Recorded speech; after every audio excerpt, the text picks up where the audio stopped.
faltan 5 semanas para la segunda vuelta y tenemos a Keiko Fujimori reivindicando a su padre, a la dictadura de su padre, y a Roberto Sánchez en su sancochado político. Y además reivindicando el intento de golpe de Pedro Castillo. ¿Cómo estás, Alonso?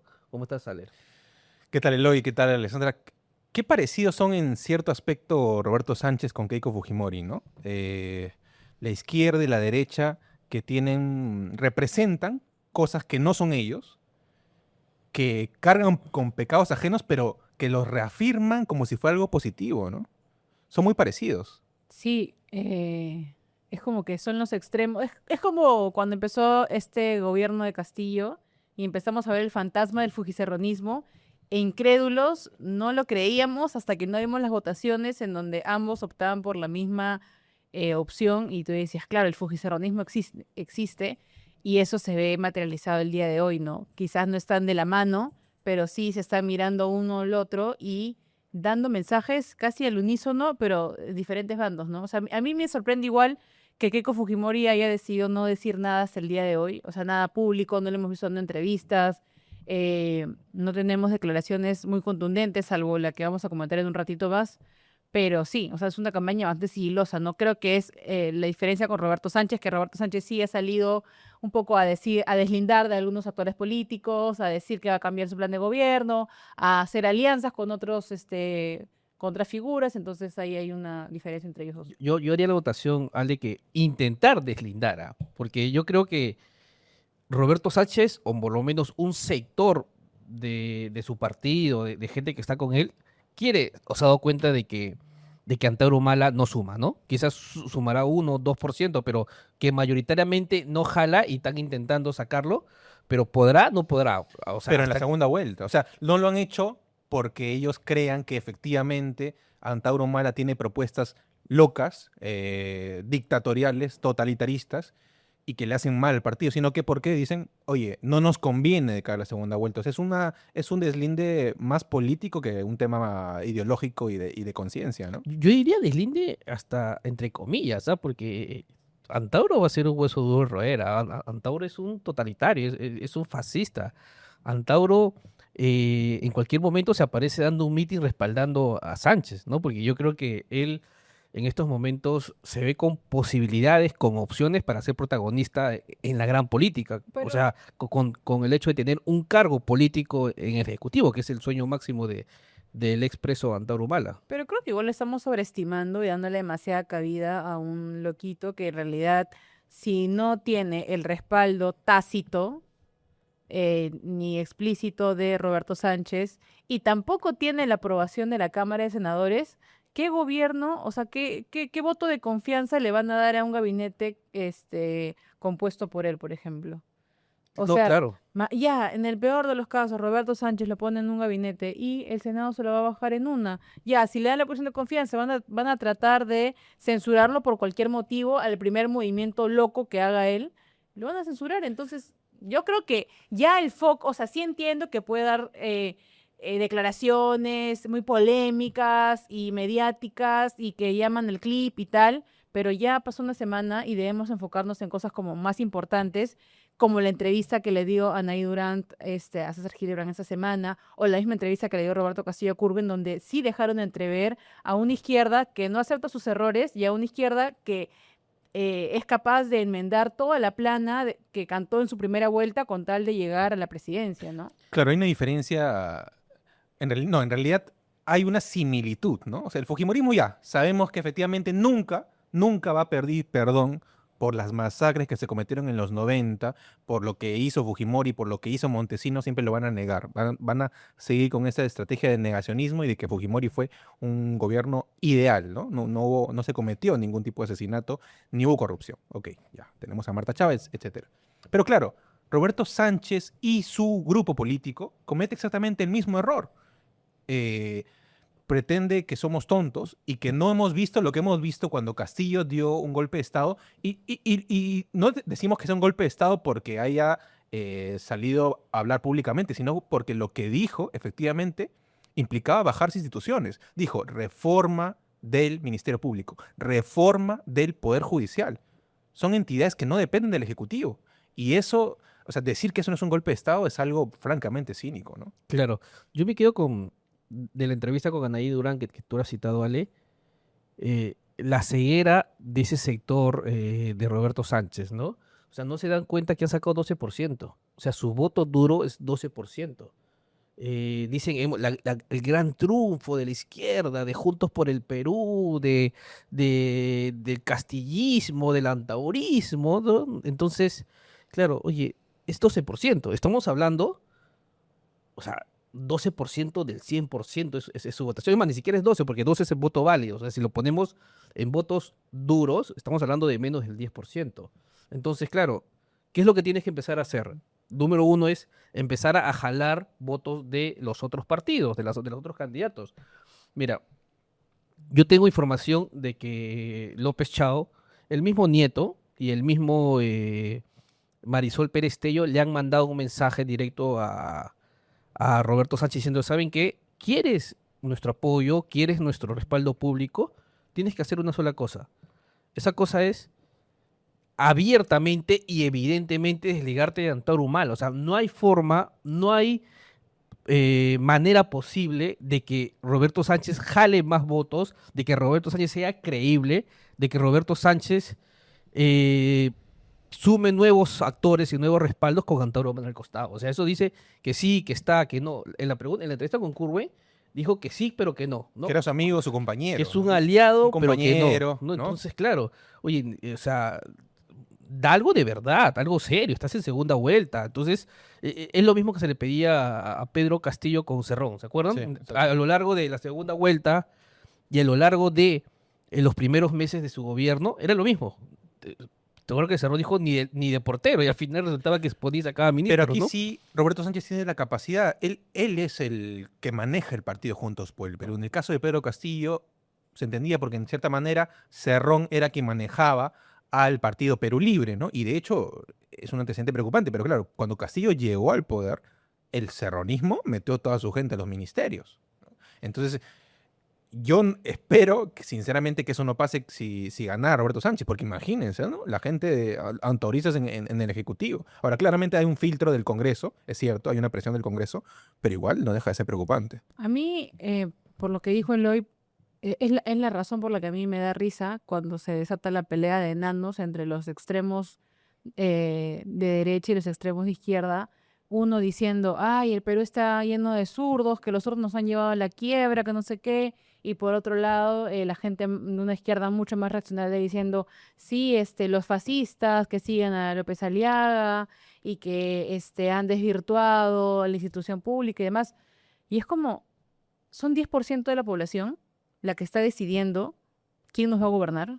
Ya 10 más 10, 20%. O sea, al final, ese discurso, el discurso con el que quieren polarizar a la gente, no es el discurso que verdaderamente nos va a motivar al voto. O sea, creo que la encuesta del IEP, junto con la encuesta que salió la semana pasada de Ipsos, el voto blanco no lo viciado, sumado al voto que no precisa, son casi el 30 o 40% de la elección. Entonces, todavía hay un gran bolsón de gente que viéndose, o sea, aún viéndose entre la espada y la pared con Keiko y Sánchez, no deciden por quién votar porque ninguno representa la voz de la conciencia, ¿no? Claro. No sé si has visto, Alonso, Ale, las redes sociales, porque el buen José Carlos hizo unos clips donde nosotros rajamos de Sánchez, ¿no? Nuestro papel como periodistas, además, el lema del foco es periodismo sin intocables, ¿no? Entonces, criticamos a Sánchez y criticamos a la señora Fujimori. Pero han aparecido, pues, hay una serie de tuiteros, una serie de tiktokeros, trolls y compañía, a decir que nosotros somos fujimoristas encubiertos. Entonces, ¿han visto eso? Que nosotros somos fujimoristas encubiertos y que en el fondo somos racistas y que en el, Oye, y que en pero el a mí me fondo... gusta la canción cada vez. O sea, me Sí, gusta. o sea, pues, así nos ¿no? han dicho, que somos racistas, somos clasistas, somos fujimoristas encubiertos. A mí me han dicho que yo soy facholo. Entonces, claro, oye, o sea, yo me quedo sorprendido por el nivel de mediocridad de esa gente, de verdad. O sea, esa gente o sea, ¿cómo? O sea, mira, Pero a mí Ale, me comparan con Zaira Arias, Eloy, ¿Dice también. quién? A mí me comparan Zaira con Arias. Zaira Arias. sí, pero, o sea, a mí lo que llama la atención a mí me ha dicho que yo soy fujimorista. Oye, por criticar a Sánchez y por decir, en el fondo, de que parecía una combi que iba de tal lugar a tal lugar. Oye, o sea, no sé si tú, Ale o Alonso, conocen un periodista más antifujimorista que yo. Tengo Tenemos una entrevista 300 reportajes contra Keiko Una Fujimori y entrevista me llaman fujimorista. exponiendo el mecanismo como el fujimorismo lavó 70 millones, que lo hizo acá el hoy con Domingo Pérez antes de que se vaya al lado de Roberto Sánchez. Claro, es que De Castillo, perdón. sí, pero eso refleja, Alonso, o sea, los cerrados que están en este grupito de Sánchez. O sea, que no ven más allá. Y si se van a mantener en no, Sánchez, es más, han aparecido castillistas que han empezado a defender trolls, estas cosas que streaming o influencia entre comillas, que están defendiendo a Antauro. O sea, castillistas defendiendo a Antauro y diciendo de que hay una campaña del caviarismo para sacar a Antauro del círculo de Roberto Sánchez. O sea, la locura tremenda. Y así quieren ganar. O sea, estos son los locos Sans. Así Yo quieren creo ganar las elecciones. Y yo creo que así como sobreestimamos a Antauro, también estamos subestimando a la fuerza, quizás no mediática todavía, pero sí a la fuerza de las granjas, del castillismo y de la izquierda más bruta y achorada, porque claro, existen un montón de páginas, sobre todo en Twitter o en TikTok, que llevan ese discurso, ¿no? Entonces también son ciertamente reaccionarios, también son trolls, también da la coincidencia que cuando se prende un programa de streaming donde están criticando a Roberto Sánchez, aparecen pues 1000 corazones rojos y verdes ahí comentando en el chat. Entonces, claro, no hay que subestimar, o sea, no pensemos que los trolls son solamente trolls de Porky o los trolls de Renovación Popular o del mismo Fuerza Popular, ¿no? Que ellos hayan sido los más brutos en todas estas elecciones, no quita que los otros también existan y que también estén haciendo calar el mensaje, ¿no? Pero además, a mí lo que me deja de conclusión de la campaña de Keiko Fujimori y la campaña de Sánchez, de que ambos hayan llegado a la segunda vuelta, es que en el Perú lo que hay es una falta de memoria total y lo que reina es el cinismo, ¿no? Keiko Fujimori negando las atrocidades que se cometieron en los 90, Roberto Sánchez negando lo que ha sucedido hace poquito, ¿no? Pedro Castillo dando un golpe de Estado en un discurso público. Entonces, tienen ese patrón similar, pero claro, esas candidaturas te dicen algo de los votantes, ¿no? Que es, olvidamos lo que sucede a largo plazo, olvidamos lo que sucede a corto plazo y simplemente no nos interesa, ¿no? Nos interesa un tema más egoísta, ¿no?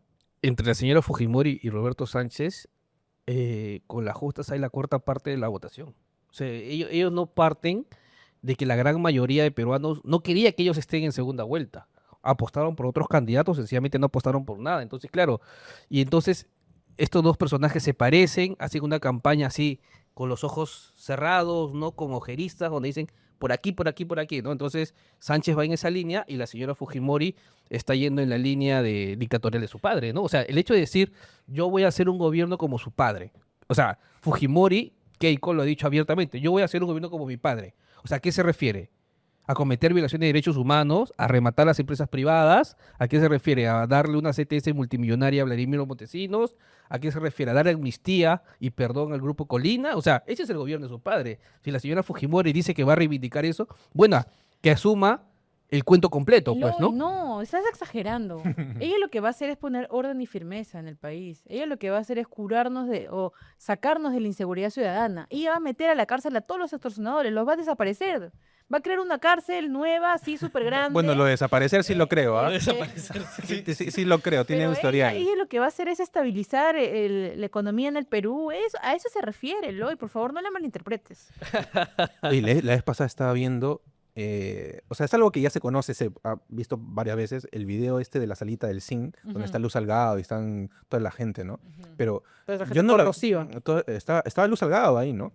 Vladimiro Montesinos explicando por qué es que efectivamente necesitan mantener el control de las instituciones para que no se repita otro 5 de abril, decía, ¿no? Nos dan otro 5 de abril.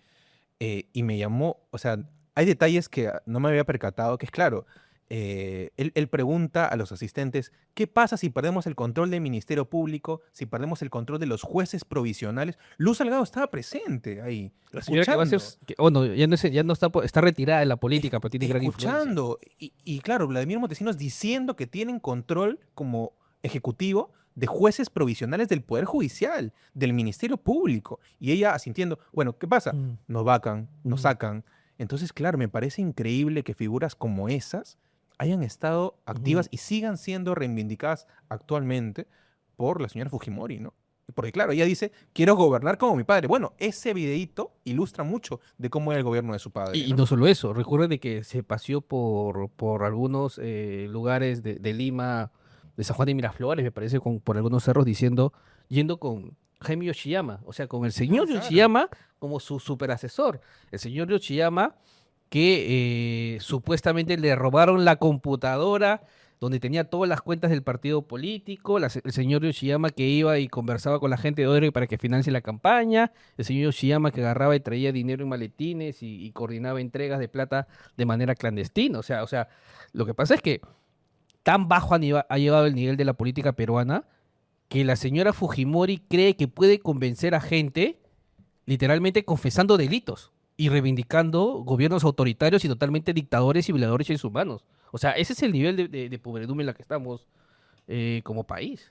Y por el otro lado, el señor Sánchez cree que puede ganar la elección agarradito de la mano de un señor con trastornos mentales y muchos vicios como es Antauro Humala. Y de la mano de José Domingo Pérez, al que acaba de sumar a su plan estratégico y de quien no niega que le pueda dar como que una cabeza en su gabinete, ¿no? En su gabinete de Consejo de Ministros. O sea, pero yo creo que es que una suelta y otra jala.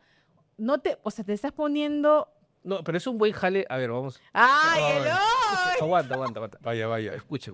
Yo no quiero hablar mucho de José Domingo Pérez, pero Pero no se ya, periodistas ya, intocables ya, acaso, pone más, Eloy. no, escúchame, pero escucha. Lo hemos dicho. O Sí, sea, sí, lo yo he de criticado Domingo Pérez públicamente. yendo con Castillo me pareció una vergüenza. Ya, ok. Ya. Una vergüenza. Estoy que totalmente, decirlo. verdad, no, es una vergüenza, se tiró al tacho, le dio razones a los que investigaba para creer que era un fiscal político, totalmente de acuerdo. Pero más allá de eso, políticamente y en la campaña, ¿es un jale, un buen jale o no un buen jale? Bueno, hay mucha gente que sigue a Domingo Pérez, ¿no? Sí. Ahí me parece que no era el momento para anunciar como que un jale como ese, porque todavía carga con el pasivo de no tener una campaña con un norte claro. Entonces, es como que ya La combi, pues la combi. te jalas al enemigo del fujimorismo número uno o al perseguidor de la mafia fujimorista, porque sí es, o sea, por más que José Domingo Pérez haya tomado la decisión que haya tomado al patrocinar a Pedro Castillo, no le podemos quitar que ha investigado el fujimorismo durante muchos años y ha logrado tener hallazgos importantes. Entonces, claro, te jalas al investigador número uno de la mafia y el fujimorismo, pero que a la vez demuestra con su decisión de patrocinar a Castillo que esto pudo haber sido algo personal o algo que vaya más allá de lo judicial y linde con lo político. Entonces me parece que de nuevo, o sea, no es la figura que yo esperaría de una persona que trata de conciliar, que trata de dialogar y que trata de atraer el voto de las personas no politizadas de repente o que no quieren una opción tan férreamente de izquierda, ¿no? Claro, o sea, efectivamente, la campaña ya empezó, lo dijimos ya hace 2 semanas, y claro, ahora van a empezar a aparecer estos personajes que no estaban en la primera vuelta, pero que sí esconden un mensaje detrás, que es la estrategia de Roberto Sánchez va a ser dos cosas, dos mensajes, ¿no? Número uno, no soy tan radical como decía ser en la primera vuelta, y número dos, yo represento el antifujimorismo, ¿no? Domingo Pérez va en esa línea, en la línea de esta segunda estrategia, pero vamos a ver qué otros personajes más se suman en esa línea, ¿no? No hubiese sido mejor, o sea, antes de que el ex fiscal Pérez esté de abogado de Pedro Castillo, que presente como una plancha, ¿no? O sea que lo que haga Roberto Sánchez es, en primer lugar, el señor Antauro Humala ha sido desembarcado de esta carrera, ¿ok? No le tenemos miedo a sus amenazas ni sus atropellos, y presento a este equipo, Por ¿no? ejemplo. A este equipo técnico, a José Domingo Pérez dentro de un paquete que, por Paquete. ejemplo, podría estar Pedro Franque Eso te iba a decir. dentro de un paquete que podría estar, no sé, otros cuadros de la centroizquierda, de la socialdemocracia peruana, un buen educador, y entonces yo creo que eso hubiese sido mucho más efectivo, y quizás estamos hablando ya a Sánchez con bastantes puntos adelante de la señora Fujimori, pero no, nada de eso, Sánchez sigue en lo mismo, y antes de seguir nosotros con la conversación, tenemos que primero avisarles a ustedes, queridos seguidores de este humilde podcast que se llama Cortina de Humo, que se pueden, acá está, a ver, José C, acá se pueden suscribir al Foco Plus, que es nuestro canal de YouTube, nuestro humilde pero valiente canal de YouTube donde hacemos periodismo sin intocables. Tenemos planes desde 5 soles y pueden acceder a grupos de chat, a conversaciones donde nosotros damos información adicional e información sobre todo exclusiva que no salen en las redes sociales, ¿no? Entonces tenemos acá el plan y tenemos en la parte de acá arriba nuestro código QR con el número que es el 985-671-617, donde nos pueden hacer un yape y que lo vamos a leer al final de cada programa. Siempre me equivoco con el Sí, código. con señalar Acá está. Pero así, señala así, pues. ¿Por qué no señalas así? Pues señala así. ¿Qué es eso? Bueno, no sé por qué tiene que señalar con la mano entera, ¿no? Bueno, seguimos. Sí, justo me ponía a pensar en lo de Pedro Franque porque cuando Pedro Castillo lo presentó como una persona que iba a integrar un plan de gobierno de cara a la segunda vuelta, mucha gente, o sea, lo que pasa es que Pedro Franque tiene algo que se llama credibilidad. Entonces, más allá de si tú eres de izquierda o no, que claro, él es un economista con esa postura política, es una persona a la que no le puedes negar que conoce su rama, ¿no? Entonces, que no va a poner en juego al país por defender algo indefendible, por ejemplo. Entonces, yo creo que esa misma motivación, esa misma esperanza o ese mismo llamado debería ser él presentando una película, una figura más técnica, de repente menos politizada y que acarree pues el voto de las personas a las que está llamando, ¿no? Sí, sí, porque por ejemplo, ¿quién es el asesor económico de Roberto Sánchez? O sea, de los cuadros que ha mostrado, que hemos visto, ¿quién? Antauro Humala, Anaí Durán. No, pues entonces, por ejemplo, le falta ese tipo de refuerzo, ya. Ok, en el tema judicial, legal, constitucional seguro, quizás tenía ya José Domingo Pérez. ¿Quién va a ser el asesor en temas de defensa? Antauro Humala. ¿Quién va a ser el asesor en economía? Antauro Humala. En temas O de sea, salud, bueno, en tema salud de tiene está Hernando Ceballos. Sí. Hernando Ceballos que conoce el sector, ha sido ministro, ha sido médico mucho tiempo, entonces, pero así le falta. O sea, en temas de políticas públicas, Anaí Durán, o sea, ¿quiénes son los cuadros de Roberto Sánchez? Ahorita yo lo que vi es un señor que lo único que tiene como propuesta es ponerse un sombrero que ni siquiera le O sea, queda bien. ni siquiera lo he visto conversar públicamente con otros cuadros de izquierda en estas elecciones, como por ejemplo Vicente Lanoca, Sigrid Bazán, o los candidatos del mismo partido Venceremos. O sea, ¿dónde están ellos? Luque, ¿dónde está la ex ministra Mirta Mirta Vázquez Vázquez. y más, ¿no? Es Pero que no pueden, y Mirta Vázquez hace poco, bueno, dio varias entrevistas, no puede ella todavía mostrar un apoyo al 100% a Roberto Sánchez porque ni él mismo se deja apoyar. además además Mirta Vázquez, o sea, está en el Partido Ahora Nación. El Partido Ahora Nación está tejiendo una alianza con Juntos por el Perú. Pero lo que me dicen es que han mandado señales, han mandado comunicados, han mandado mensajeros, pero Roberto Sánchez no responde. ¿Por qué? Porque todavía está esperando o no puede desprenderse de Antauro Humala. Y hablando, Alonso, de desprendimientos, partidas, rupturas, tenemos una nueva secuencia. Sí, tenemos el bloque de salud mental como tenemos en este mes, donde el psicólogo Pedro Elías, en este caso, va a hablar de un tema muy importante, ¿no? Es las relaciones familiares, lo difícil que es cuando uno tiene crisis con sus familiares y bueno, cómo uno puede quizás tomar la decisión de separarse o quedarse con su entorno familiar en entornos familiares tóxicos, ¿no? Bueno, todo eso lo va a detallar el psicólogo Pedro Elías en este bloque.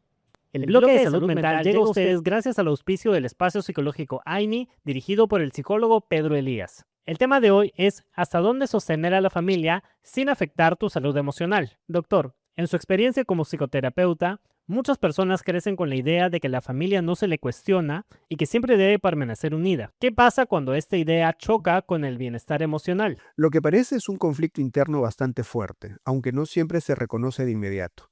Por un lado, la persona empieza a sentir incomodidad dentro del vínculo familiar, puede sentirse criticada, poco escuchada, invalidado o emocionalmente se desgasta el vínculo.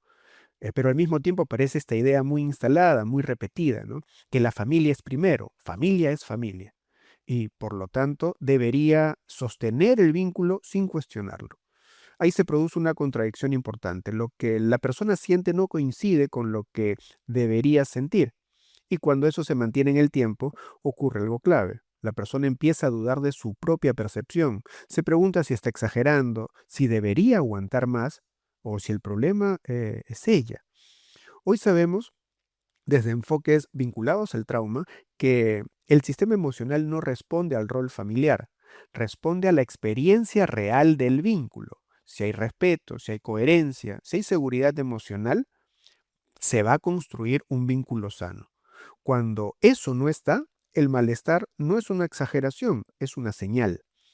No todo vínculo familiar es automáticamente un espacio seguro, y sentir que no es un error. ¿Y qué consecuencias tiene mantener un vínculo familiar que genera malestar solo por cumplir con esa idea? La consecuencia no suele ser inmediata, pero sí acumulativa y profunda. Primero, la persona empieza a adaptarse al malestar. Se acostumbra a callar lo que le incomoda, a minimizar lo que siente o a justificar conductas que le hacen daño. Con el tiempo, esto impacta directamente en su autoestima porque deja de confiar en su propia experiencia emocional. Empieza a desconectarse de lo que siente para poder sostener el vínculo familiar. También se normalizan dinámicas que no son sanas, ¿no? La crítica constante, la falta de límites, la invalidación emocional o incluso formas más sutiles de maltrato. Hay un punto importante. Ese desgaste no solo es emocional. Hoy sabemos que el estrés sostenido en relaciones cercanas puede generar tensión física, cansancio crónico, irritabilidad, incluso dificultad para poder relajarnos. Además, muchas veces ese patrón se repite en otros vínculos, porque la persona aprende a relacionarse de esa manera. ¿Y cómo puede una persona empezar a tomar decisiones más saludables sin sentir que le está fallando a su familia? El primer paso es hacer un cambio muy concreto en la forma de evaluarlo. Dejar de preguntarse, ¿esto está bien porque es mi familia? Y empezar a preguntarse cómo me está afectando este vínculo en el tiempo. Esa pregunta cambia completamente la perspectiva. Luego es importante entender que poner límites no es rechazar a la familia, es definir qué es aceptable y qué no dentro de ese vínculo. Un límite no rompe necesariamente la relación, pero sí cambia la forma en que esa relación funciona. Y desde una mirada más actual, la salud mental no se mide por cuánto puedes soportar, sino por qué tan capaz eres de cuidarte sin dejar de estar en la relación. Muchas gracias al doctor Pedro Elías. Pueden contactar al Espacio Psicológico AINI a través de Facebook, TikTok e Instagram. Lo encuentran como @Espacio Psicológico AINI y si van a su Instagram también podrán contactarlo directamente a través de su WhatsApp. Importantes anotaciones del psicólogo Pedro Elías, ¿no? Así como hay vínculos políticos que son tóxicos, vínculos amicales que son tóxicos, también hay vínculos familiares que son tóxicos. A veces nos pasa y pasa a muchos amigos, también me ha pasado a mí y familiares que tengo que, por ejemplo, se pelean con sus familiares porque muchas veces los padres tienen una idea política y los hijos tienen otra idea, ¿no? Y a veces son ideas irreconciliables, pero bueno, uno tiene que saber convivir, dialogar, ¿no? Aunque bueno, el psicólogo también dice que eso se evalúa, ¿no? Sí. Hasta qué grado uno puede dialogar y aceptar esta convivencia, ¿no? Sí, por un lado uno elige sus batallas y por otro lado también es bueno o sea, si ya llegas a un punto en el que verdaderamente esa relación familiar caótica o tóxica afecta a tu salud mental, tienes ahí el servicio psicológico disponible, en ese caso del psicólogo Pedro Elías, para saber qué hacer, ¿no? Nadie te va a dar quizá la fórmula secreta, pero sí puedes encontrar el mejor rumbo. Claro, y hablando de dialogar, volviendo al tema de fondo, el tema del programa de hoy es, claro, Keiko Fujimori ha, entre comillas, hay que decirlo, porque con la señora Fujimori siempre hay que decirlo entre comillas, inaugurado la ruta del diálogo, ¿no? Pero lo llamativo es que esa ruta del diálogo habla con su misma gente, habla con sus partidarios, ¿no? Habla a puertas cerradas. Entonces, ¿qué ruta de diálogo es eso? Porque justamente una de las características del diálogo es que tiene que ser abierto, tiene que ser reunir gente, reunir con los que piensan distinto, con los otros, pero no, ella sigue en su ruta así, igual que Sánchez, ¿no? Antauro, mi 2%, castillismo, y ella sigue mi papá, mis amigos, Fuerza Popular, ¿no? No, además, algo que me acuerdo que mencionamos en la transmisión del día lunes es que, claro, uno cuando dialoga lo que hace en cierta manera es empatizar con la otra persona, intenta darle la validez de que la otra persona tiene un punto importante que decir, algo que le importa a esa persona. Pero claro, tenemos a Fuerza Popular que en este Congreso, en este periodo, con Fernando Rospigliosi y con sus congresistas, ha aprobado leyes para silenciar, para quitar la defensa legal, por ejemplo, a las víctimas de las masacres, ¿no? De los 90, ¿no? Entonces, ahí hay cero posibilidad de diálogo. Sin un adecuado sistema de justicia, si tú atacas a la otra persona, si tú la silencias, no puedes dialogar, eso no es diálogo de ninguna manera. Entonces, obviamente en el sur no la van a recibir muy bien, ¿no? Es que yo creo que se está cerrando ella con su porcentaje de voto duro. Ahora, el tema es qué tan beneficioso le va a resultar eso, sabiendo que ya la última encuesta que se realizó esta semana por el IEP la muestra por debajo de Roberto Sánchez, ¿no? Aunque sea por un 1%, pero por debajo de. Entonces, eso le puede dar a entender a ella que la estrategia que está utilizando no es la correcta. Y no sé si es que a raíz de eso es que ella ha radicalizado un poco su discurso y ha dicho recientemente lo que ya habíamos comentado hace un rato, que ella ha declarado públicamente, ha prometido gobernar como su padre, ¿no? O sea, está viendo qué herramienta funciona, herramienta pantomima diálogo o herramienta voy a gobernar como mi padre. ¿Cuál le traerá más porcentaje? Vamos a ver la siguiente encuesta, ¿no? Claro, la señora Fujimori ha inaugurado pues esto de la ruta del diálogo, ¿no? De Fuerza Popular. Pero claro, si la señora Fujimori quiere dialogar, todo diálogo empieza con un mea culpa. Todo diálogo empieza con reconocer los errores. Claro, cuando la señora Fujimori le pregunta, ¿usted ha sido gobierno? No, yo no he sido gobierno, yo no tengo nada que ver. ¿Cómo que no? Hasta el ministro de Defensa resultaba de que era aportante fujimorista y era asesor de Rosángela Barbarán. El nuevo canciller, el señor Pareja, es más fujimorista que Kenji Fujimori. Y de ahí hay ministros que claramente tienen el fustán fujimorista. Las leyes que ha sacado el fujimorismo del Congreso son las leyes del Ejecutivo. Entonces la señora dice, yo quiero dialogar con todos. Bueno, señora Fujimori, si quiere dialogar con todos, primero empieza haciendo mea culpa, segundo empiece reconociendo que lo que hizo su padre fue una dictadura, y tercero, ya pues no sea tan caradura, ¿no? O sea, Además, yo recuerdo, o sea, lo tengo muy claro cuando me acuerdo que estaba toda esta polémica por Santibáñez, ¿no? Como ministro de Interior de Dina Boluarte, ¿no? Y me acuerdo que yo llamaba a congresistas fujimoristas, llamé al presidente de la comisión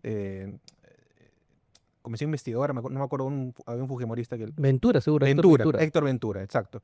Y le pregunté, ¿por qué no se censura a Santibáñez? ¿Por qué no se le trae? Y eran unos defensores acérrimos de Dina Boluarte. No, que la señora hay que darle más tiempo, ¿no? Que esto es parte de una estrategia para desestabilizar. Ese era el término que utilizaban, desestabilizar al gobierno. Eran prácticamente la bancada oficialista de Dina Boluarte. Hasta que, claro, con miras a las elecciones, ya tuvieron que bajarle el dedo porque hubo un escándalo, ¿no? Creo que el tema de Armonía 10 fue. Claro, claro. No, claro, a Santibáñez lo bajan antes, pero a Santibáñez el fujimorismo, como tú dices, apoyaba a Santibáñez. O sea, este señor, pues, que se dice el policía anticaviar, ¿no? O sea, ridículo al mango. Pero hubo una orden de Keiko Fujimori a última hora bajándole el dedo a Santibáñez. ¿Por qué? Porque un amigo de Keiko Fujimori, un amigo personalísimo de Keiko Fujimori, le había pedido eso, le había pedido ese favor. Lo que pasa es que la señora Fujimori actúa así políticamente. Sus cálculos políticos son de acuerdo a su conveniencia, a sus intereses y lo que beneficia a sus amigos. Hay versiones que dicen que ella no da entrevistas ahora, que las elecciones todavía están recientes con su resultado de primera vuelta y demás, porque ella calcula cada mensaje que va a dar en una entrevista y obviamente estratégicamente va donde entrevistadores que no le van a hacer más de 2 o 3 preguntas de coyuntura y las demás van a quedar pues como un segundo tema. Ahora, a mí lo que igual me queda como ya reflexión para mi casa es como a veces vemos que los gestos de Roberto Sánchez son terribles, no dan ganas de votar por él, tú dices, no hay un norte, no hay forma de que él lleve a cabo un plan de gobierno mínimamente estable, pero luego te topas en TikTok con un video que recuerda las declaraciones de Keiko Fujimori en los 2005, 2010. Ella tiene una entrevista muy conocida con una periodista estadounidense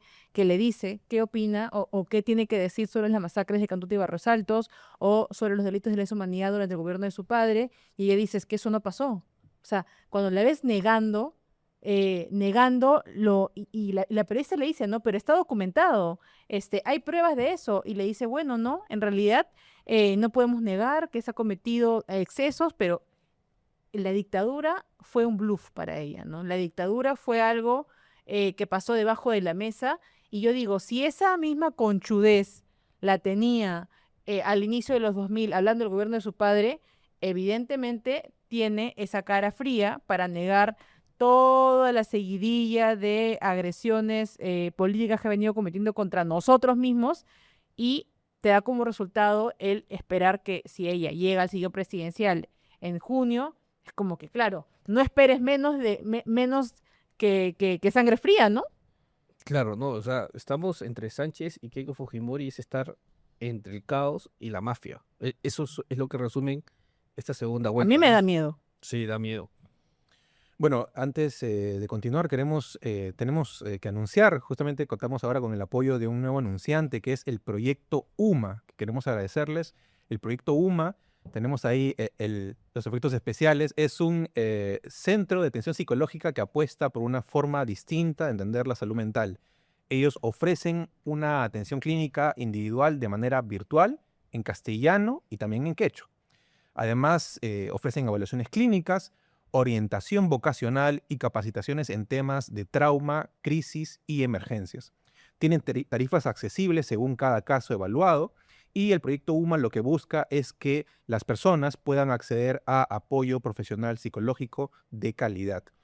Como dice justamente el banner, pueden encontrarlos en www.proyectouma.com o escribirles al número que aparece en pantalla 964-495-048. También pueden seguirlos en las redes como @centro proyecto UMA, proyecto UMA, salud mental accesible y de calidad. Bueno, seguimos. Seguimos, seguimos.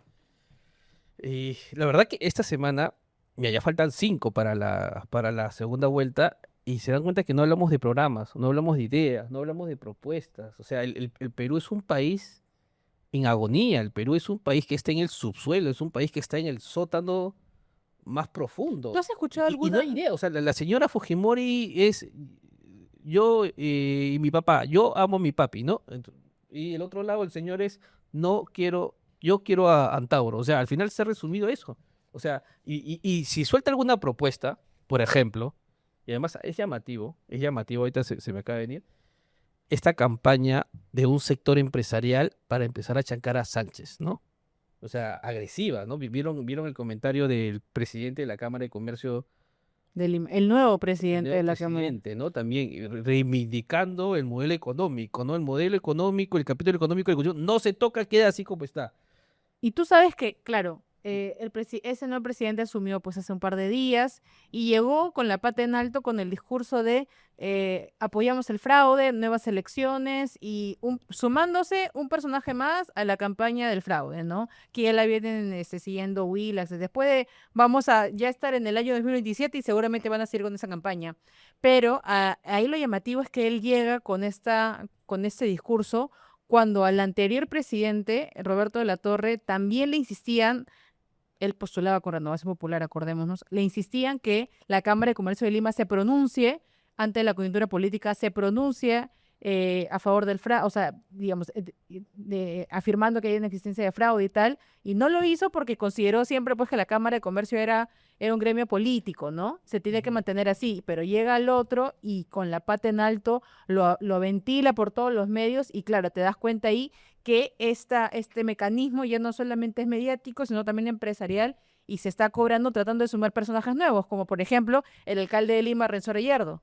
Claro. Entonces, llegando él desde sus redes, desde el programa de Beto Ortiz, a decir que eso es un escándalo, que cómo es posible, que sí, que el Jurado Nacional de Elecciones nos diga que no nos van a dar unas nuevas elecciones, etcétera. En el mismo programa, donde días anteriores, el mismo Beto Ortiz decía, pues, ¿no? Que es inaceptable que no hayan nuevas elecciones, nosotros no tenemos que pagar pato por la ineficiencia de Pedro Corbeto, que se quede Balcázar un año más, no importa, pero hagamos nuevas elecciones. Entonces, es como que toda una artillería que tú crees que se va a desplomar con el tiempo, pero al contrario, sale más fuerte. Y además no me sorprendería que esos fraudistas que ahora están ahí, de acá a un tiempo, cuando se resignen, como ya parece que algunos están cayendo en eso, se anulen las elecciones, ya ahora efectivamente pasen al lado de Keiko Fujimori, ¿no? Ya Claro. le dan campaña abierta, ¿no?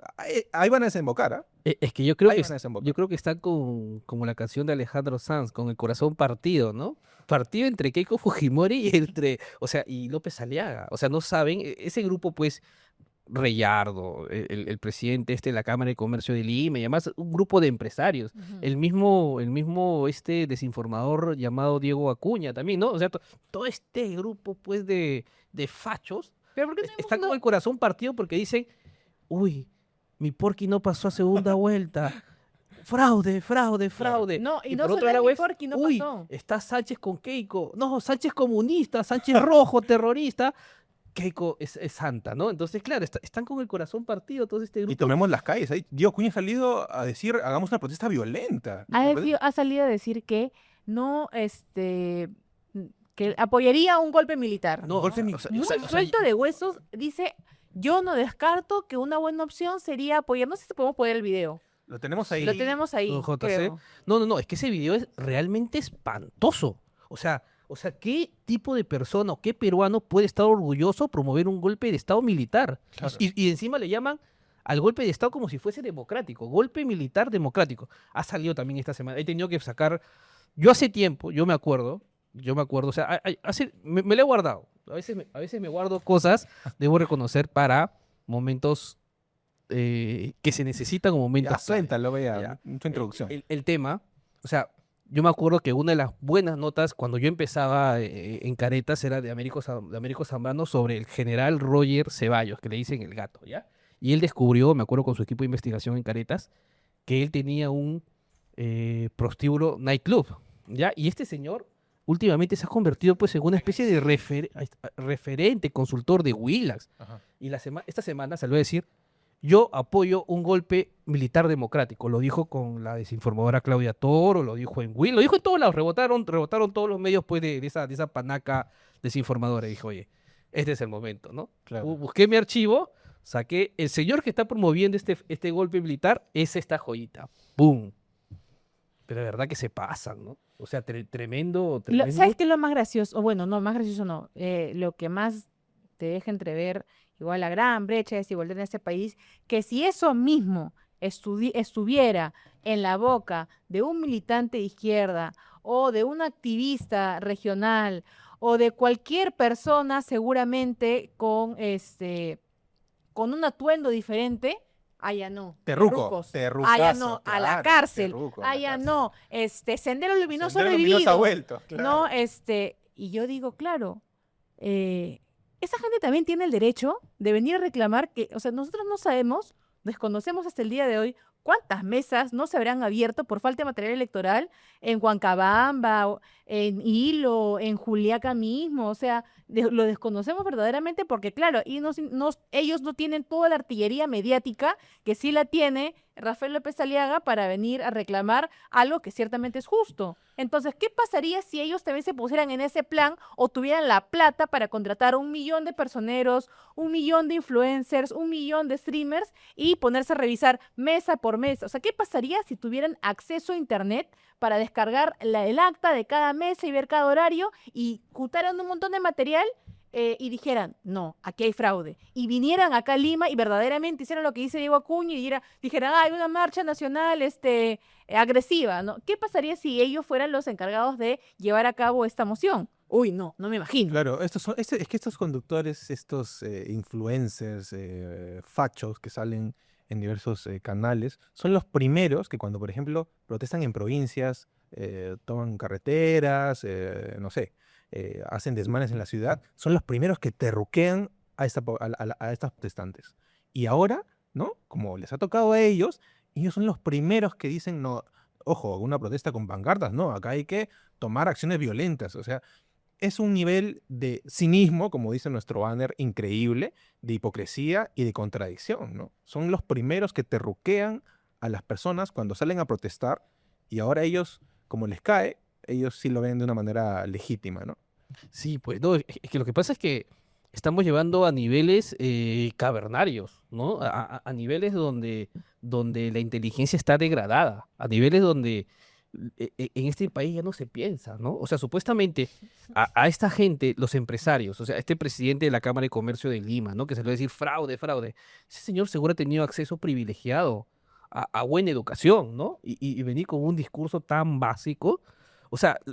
¿Sabes qué me haces acordar? Que evidentemente tú no lo sigues, pero a veces mi algoritmo me muestra extractos del reality de Panamericana Televisión, La Granja VIP, que, oh sorpresa, Mark Vito es uno de sus integrantes, que ha aprovechado la cámara de ese reality para decir o lavarse las manos de su participación dentro del lavado de dinero del que creo que estuvo Keiko Fujimori supuestamente, según la fiscalía. a decir, pues no, ay, mis papás, perdón, porque ustedes no quisieran verme convertido en esto, o sea, admitiendo que con la cantidad de estudios o el acceso privilegiado que ha tenido a una buena educación y a 1 millón de oportunidades, termine estando del lado del show y del reality. Entonces, claro, es lo mismo que deberían sentir esos empresarios, habiendo tenido todas las oportunidades del mundo, terminar montándose en una farsa, porque el fraude es una mentira. Claro, pero claro, como es gente de la mayoría de empresarios de Lima, ¿no? O sea, cuando alguien en una discusión te diga, no, la brecha de Lima provincia no existe, ¿no? Que esos son resentidos sociales, todos estos discursos te lo muestran y te lo muestran también las noticias, ¿no? O sea, es un tema que no vamos a desarrollar en este episodio, pero lo que sucedió en Huancavelica, donde han masacrado pues a 5 personas, aquí, lo dijo Rosa María, ¿no? En su programa, aquí hicieron 6 días de cobertura por lo que ocurrió, por este accidente donde murió esta corredora, ¿no? Y claro, mueren 5 jóvenes abatidos con 60 balazos, y claro, los medios lo pasan por agua tibia. Aceptaron el comunicado de las Fuerzas Armadas y ya está. Y listo, Ya ¿no? listo, Versión pero aquí hubo un oficial. terrorista, ya está. Entonces, claro, ahí te muestra, ¿no? Hay vidas en la capital que valen más para los medios, para un grupo de poder, que otras vidas en provincias, en zonas alejadas, ¿no?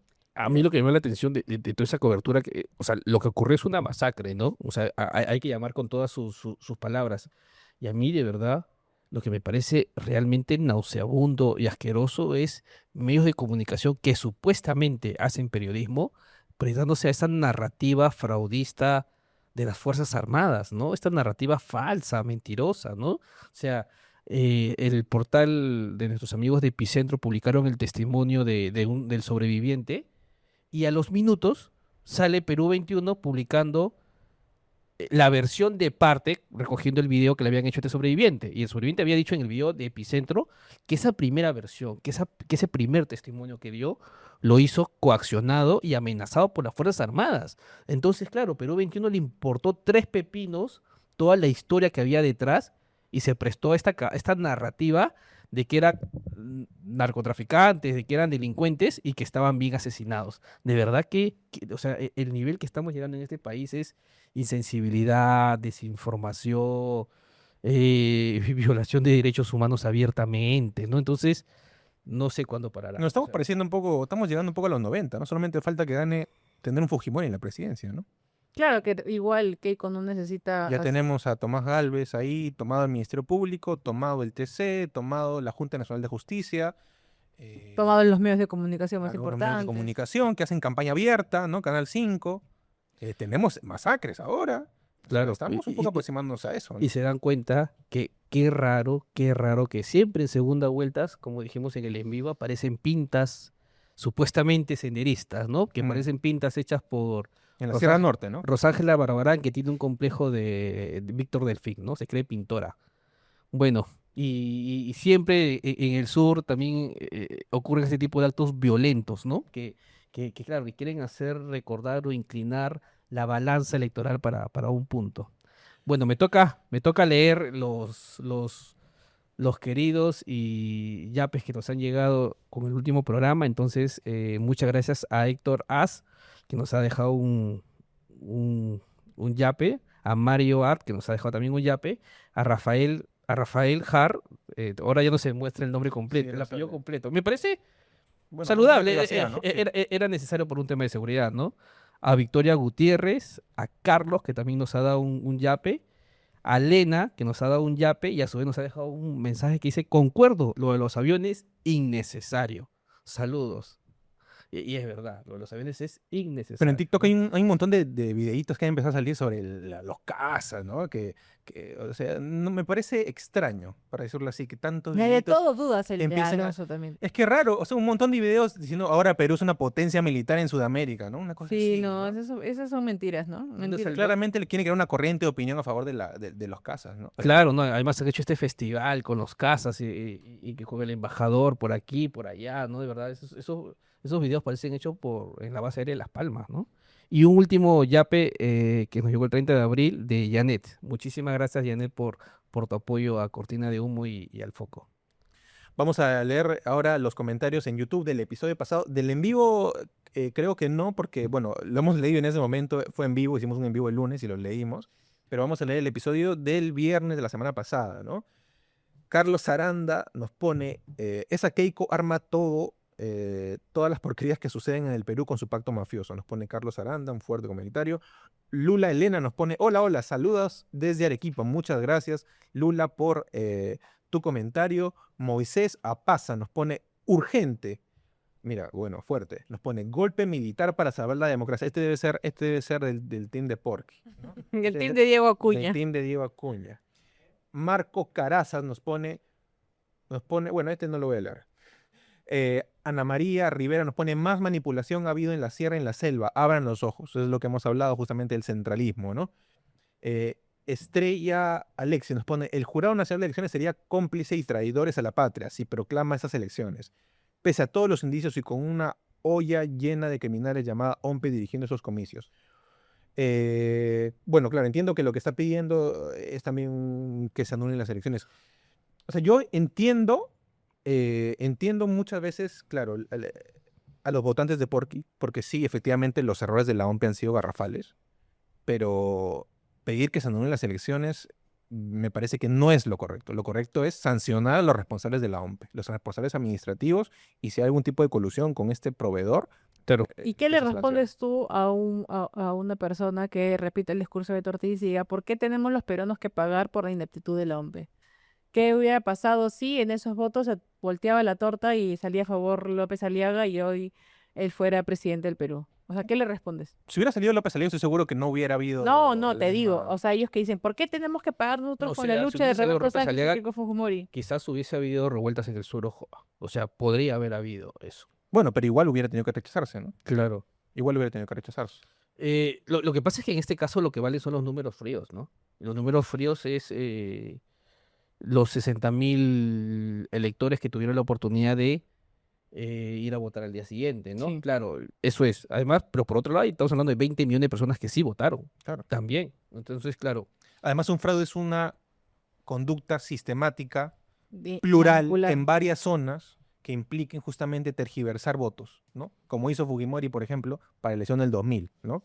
En este caso lo que se ha mostrado no es eso, se han mostrado irregularidades, ciertamente, pero no se ha todavía, por lo que la Fiscalía está investigando eso, no se ha mostrado ninguna voluntad justamente de hacer un fraude masivo en varias De ánforas, ¿no? torcer la voluntad Exacto. popular, claro. Claro, o sea, han habido errores tremendos, imperdonables y con consecuencias penales de todas maneras, ¿no? Pero de ahí a querer hablar de que, o sea, yo he escuchado a gente cercana a mí decir, no, lo que pasa es que Piero Corvetto fue instruido en Venezuela, ¿no? Para formar este fraude. Él fue de y- observador político, Claro. observador en las elecciones de tal año y por eso es que, o sea, sí, ¿no? Se han tratado. Claro, o sea, Ahora la nueva es como su abogado es Julio Arbizu, que postuló con Juntos por el Perú en la elección pasada. Ah, ya no, si ya ves, Piero Corvetto sí era sombrerito. Pero hay una nueva todavía.